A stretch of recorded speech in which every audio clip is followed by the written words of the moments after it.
Depois que o Lula ele saiu do hospital que ele estava... O presidente Lula teve alta hoje. Durante alguns segundos eu tive problema de mexer com as mãos, com as pernas, aí eu consegui virar. Depois que o Lula ele saiu do hospital que ele estava internado, a Rede Globo chamou ele para fazer, né, uma entrevista ali no Fantástico. Mas o que aconteceu realmente surpreendeu eu, surpreendeu todos. Inclusive, acredito que vai surpreender você também pelo que aconteceu. A gente sabe que a Rede Globo realmente passa muito pano para as coisas que a presidência faz, que o partido do Lula faz e principalmente, né, o que o presidente faz. Mas algo estranho aconteceu.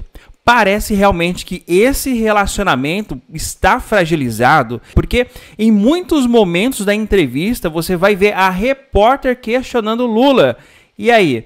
Geralmente essas coisas aconteciam com partidos de extrema direita, né? Digamos assim, mas dessa vez parece que o relacionamento entre eles estão abalados. Você precisa acompanhar essa entrevista e tirar suas próprias conclusões e acompanhar realmente o que está acontecendo. Como já era de se esperar, ele soltou várias declarações polêmicas e algumas realmente foram muito questionadas. Mas o que realmente surpreendeu foi realmente a postura da repórter, em que vários momentos não deixou barato e confrontou Lula, apontando as contradições e as incoerências do que ele dizia. O presidente Lula teve alta hoje, depois de 7 dias de internação em São Paulo. Ele passou por uma cirurgia de emergência para drenar um hematoma na cabeça, sequela da queda no banheiro em outubro. Em entrevista exclusiva à repórter Sônia Bride, Lula falou sobre os momentos de apreensão, a volta ao trabalho nos próximos dias e também sobre os rumos do governo ao fim do segundo ano de mandato. A entrevista coletiva dos médicos que cuidam do presidente Lula hoje foi para informar que ele recebeu alta. Devido à recuperação do nosso paciente, que foi extremamente acima do esperado, então, para a felicidade minha, para a felicidade de toda a nossa equipe, o presidente ele está de alta hospitalar, né? E deve voltar para casa já já. Em casa, mas em São Paulo. Nós vamos continuar acompanhando o presidente na residência dele. Na quinta de manhã está programada uma tomografia. Se tiver tudo bem, como se espera, ele está autorizado a ir para Brasília. Em Brasília, ele vai ficar com atividades normais, com algumas restrições. Por exemplo, exercício físico, ele gosta de fazer... Não, proibido completamente exercício físico. Então, no máximo passear, não é nem caminhar. Eu disse para ele, o senhor vai passear. No final da coletiva, o próprio presidente apareceu, de chapéu para cobrir os curativos na cabeça. Ele fez um breve relato das circunstâncias do acidente e do tratamento. E em seguida, ainda no Hospital Sírio-Libanês, com autorização dos médicos, ele falou com exclusividade ao Fantástico. Como é que o senhor está sentindo? Olha, eu tô mais uma vez, Sônia, me sentindo como um cara protegido por Deus. Eu digo sempre, Sônia, que um cara que nasceu onde eu nasci e não morreu de fome até completar 5 anos de idade, é um milagre. Depois, eu sempre fui muito saudável. Depois eu tive o problema do câncer em 2011, em outubro de 2011, que me tirou do ar praticamente todo 2012. Depois eu tive, o último caso, um avião que teve um problema no motor e ficamos rodando 5 horas em cima do aeroporto na Cidade do México. E aí a preocupação de todo mundo, o que poderia acontecer se aquele avião, sabe, caísse, se parasse outro motor. Depois da queda que eu tive no banheiro, ou seja, eu estava sentado cortando a minha unha. Unha da mão. Unha da mão. Unha da mão. Eu acabei de cortar a unha, lixei a unha e fui guardar o estojo. Ao invés de eu afastar o banco, eu tentei afastar só a minha bunda, essa é a verdade. E acabou o banco, eu caí de costa, bati com a cabeça na hidromassagem. O senhor chegou a ficar desacordado? Eu estava sozinho. A Janja estava lá na cozinha do palácio, fazendo umas coisas dela. E eu caí sozinho. Durante alguns segundos eu tive problema de mexer com as mãos, com as pernas. Aí eu consegui virar, fui até a porta, peguei no trinco e consegui mexer com as pernas e levantar. Aí eu falei, bom, menos grave. Sangrando muito, fui para o Sírio-Libanês, tirei, sabe, várias tomografias, várias, sabe, ressonância magnética. E os médicos disseram que foi grave a batida, foi muito forte, mas que ia ficar bom. Aí eu fiz durante 5 dias alternados, 5 ressonâncias magnéticas. Me disseram, ó, presidente, tá teoricamente bem bom. Se for se cuidar, sabe, vai sair dessa. E eu passei a me cuidar relativamente, né? Eu não podia ter dor de cabeça, eu não podia machucar mais a cabeça, eu não podia cair, não podia fazer movimento brusco. Mas aí, a teimosia que está dentro da gente, eu voltei a fazer esteira, voltei a fazer ginástica, voltei a fazer musculação, sabe? O dado concreto é que eu fui para o Uruguai, participei do acordo da reunião do Mercosul, fizemos um acordo com a União Europeia, que foi um acordo extremamente importante. Não é um acordo que vai funcionar de curto prazo, vai demorar, porque são 720 milhões de habitantes envolvidos no acordo e um PIB de 22 trilhões. Portanto, o potencial é muito grande, é só a gente ter paciência. Eu voltei e na segunda-feira eu comecei a sentir alguns sinais estranhos nas pernas. Sabe? Mas no domingo o senhor já estava com dor de cabeça? No domingo eu estava com dor de cabeça, mas eu achei que era por causa do sol. Não levei muito a sério. Na segunda-feira eu comecei a sentir alguns movimentos esquisitos na perna, uma certa lentidão. Aí eu fui trabalhar. Eu estava reunido com o Pacheco, com o Lira e com vários ministros discutindo a questão do acordo feito na Suprema Corte sobre as emendas parlamentares. Quando eu pedi para chamar a doutora Ana, eu falei, Ana, eu acho que eu não estou bem, acho que é bom a gente marcar uma consulta no Sírio.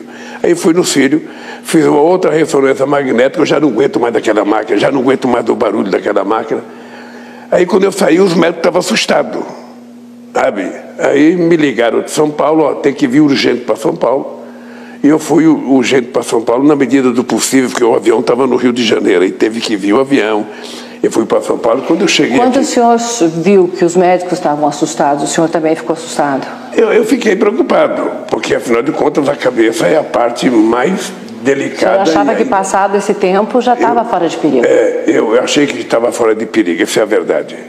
Achei que estava fora de perigo, porque a última ressonância que eu fiz mostrava que estava diminuindo a quantidade de líquido na minha cabeça. Mas era engano meu. Eu precisava tomar cuidado, eu não tomei o cuidado. E aí o senhor tomou a decisão de vir para São Paulo fazer essa cirurgia. Por que o senhor, com uma hemorragia no cérebro, né, veio para São Paulo em vez do médico ir para Brasília? Não, porque, veja, os médicos achavam que aqui tinha mais condições, e aí eu não vou discutir com os médicos. Então eu vim.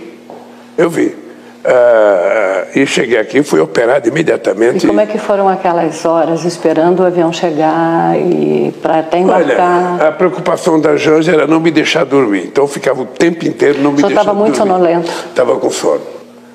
E aí o pessoal não quis vir para cá no avião menor porque não tinha um lugar, sabe, mais confortável para deitar. E se tivesse um problema mais grave, o avião presidencial tem cama, então eu estaria em melhor condição de ser tratado. A primeira-dama acompanhou às 5 horas entre o diagnóstico do sangramento e a chegada em São Paulo. Na segunda-feira eu olhei que ele não estava muito bem, estava reclamando dor nas costas, a perna puxando, e eu já fiquei assim. Mas até a hora do almoço ele estava bem.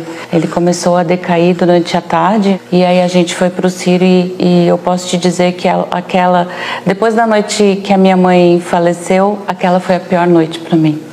Porque eu não sabia como que a gente ia amanhecer o dia de terça-feira. Então, foi realmente momentos angustiantes de não saber o que ia acontecer. Mas, graças a Deus, a gente está aqui hoje, ele está bem. Hoje a gente estava saindo aqui do hospital, ele trocando de roupa. Eu realmente fiquei emocionada de estar vendo ele bem, vestindo um blazer. Foi nesse nível de preocupação de achar que não ia sair com ele daqui? Era bem grave a situação. Foi um momento bem delicado, então, claro, isso passa pela cabeça da gente, mas ele está aqui firme e forte para seguir cuidando do país e cuidando de mim também. Foi uma situação assim, tão grave, risco iminente de morte? Foi uma situação grave. O quadro que ele teve foi extremamente grave. Requeria, obviamente, atendimento de emergência, mas sim, corria o risco de acontecer o pior. Eu estava naquela plataforma já esperando para entrar no avião. E, obviamente, sempre tem angústia de como o paciente vai chegar. E quando, assim, nem abriu a porta do avião, eu já me joguei para dentro do avião, eu entrei rápido no avião, ele veio em pé me receber. sabe, eu tomei um susto, tudo bem que estão falando, né? Nossa, o senhor jogou bem, em pé, veio andando.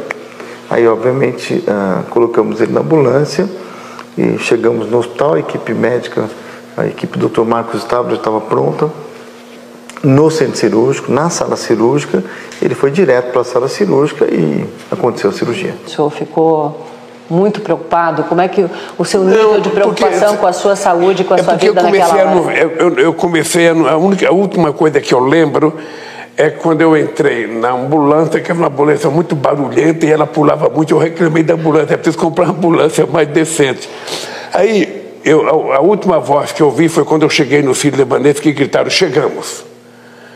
Mas estava todo mundo meio nervoso. Aí me levaram para a UTI, para a sala de cirurgia, eu já fui operado, tomei como chamam, um sedativo, acho que é, e aí eu não vi mais nada.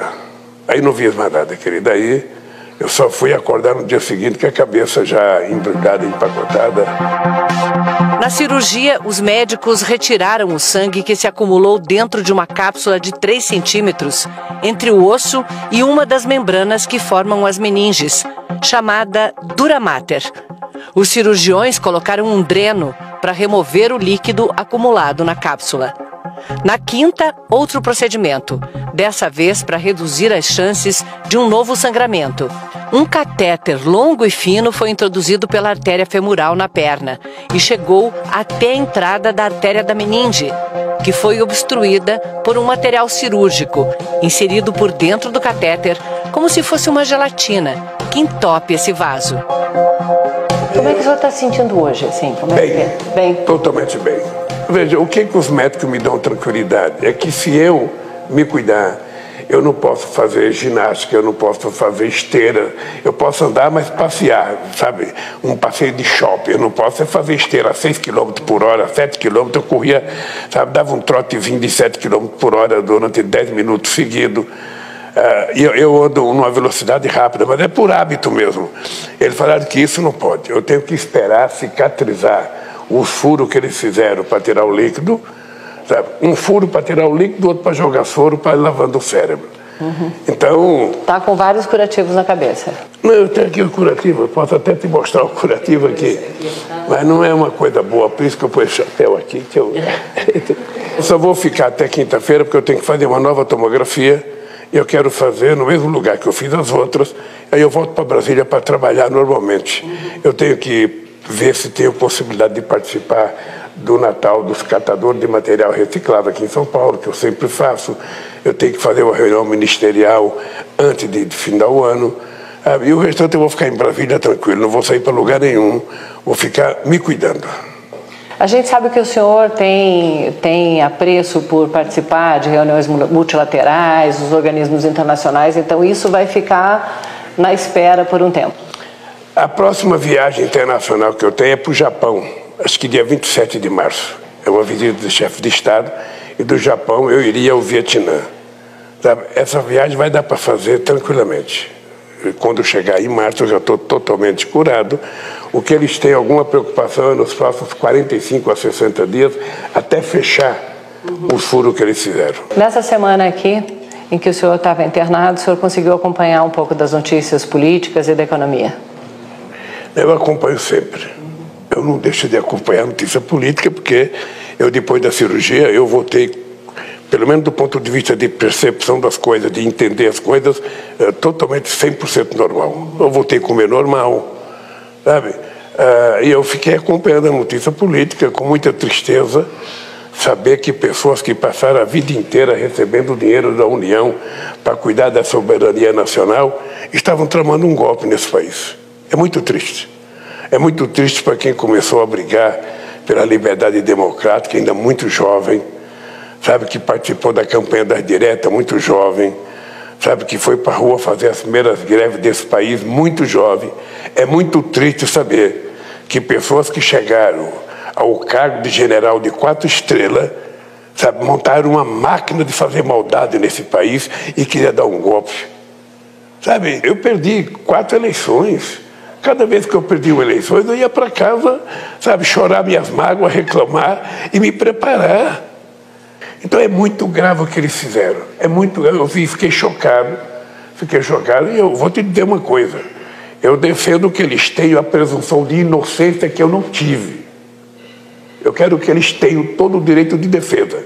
Mas se for verdade as acusações, essa gente tem que ser punida severamente para que sirva de exemplo ao Brasil. Presidente, se o senhor me permite, quando o senhor foi preso, condenado, o senhor passou por várias instâncias da justiça, né? O senhor considera que nesse processo todo da justiça, todas as instâncias, o senhor não teve um direito de defesa? Veja, eu não tive direito de defesa. Eu não tive. Eu fui preso primeiro, para depois eu me defender. Quando o presidente Lula foi preso em 2018, no caso da cobertura no Guarujá, com participação da defesa dele em todas as etapas do julgamento. Na época, o entendimento do Supremo Tribunal Federal era de que condenados em segunda instância poderiam ser presos. Esse entendimento mudou em 2019. A prisão voltou a ser apenas depois do processo transitado em julgado. E o presidente foi solto. Em março de 2021, o ministro Edson Fachin anulou a condenação do presidente Lula porque considerou que a Justiça de Curitiba não tinha competência para julgar o caso. Isso realmente foi muito estranho, considerando que a Globo sempre foi acusada, né, de proteger o presidente, passando o pano aí para tudo que ele faz. Ver a jornalista apertar o Lula, né, com as perguntas diretas e até corrigirem algumas situações, né, a sua fala, foi realmente algo muito incomum. É muito estranho tudo isso, comente aqui e eu vou ficando por aqui até o próximo vídeo. Um grande abraço.